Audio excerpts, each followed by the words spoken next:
Sure that in our trade agreement that we're not just looking at it from Wall Street's perspective, that we're looking at it through Main Street's perspective. We've got to make sure that we've got labor standards, and environmental standards, and safety standards so our kids aren't chewing on toys with lead paint on them. That's the job of the president, to make sure we're negotiating so that American workers and consumers are looked after. We haven't been doing it the last 8 years. We'll do it the next 8 years when I'm president of the United States of America.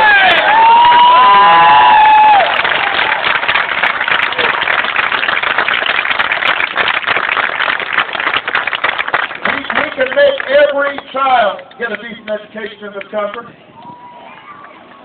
Providing early childhood education, paying our teachers more, giving them more support,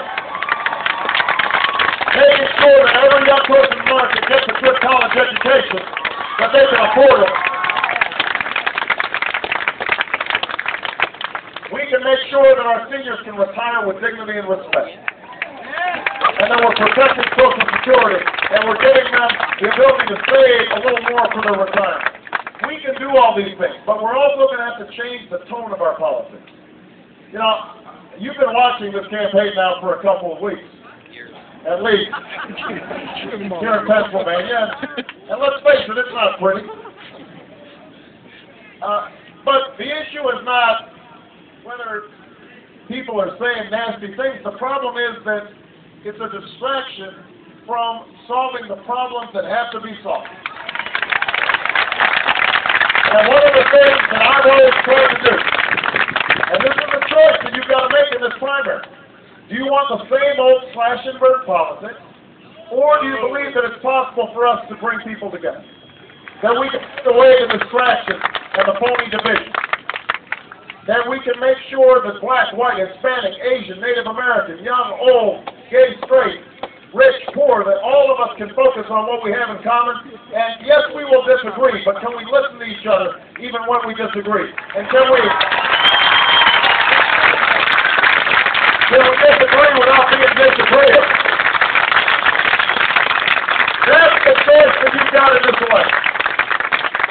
So let me just close by saying this. All of you, in the next 4 days, you're going to have the power to change minds with your friends, your neighbors, your coworkers. Don't let the cynics tell you that you've got to accept less than what you know we can do. During the course of this campaign, we have built a movement. People said we couldn't be here today, and we built it. We created it. You've done it.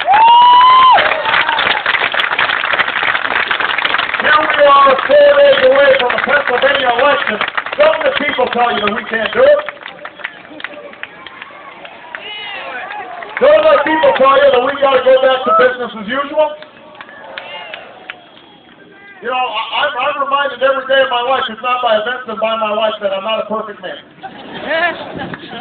I haven't been a perfect candidate, and I won't be a perfect president.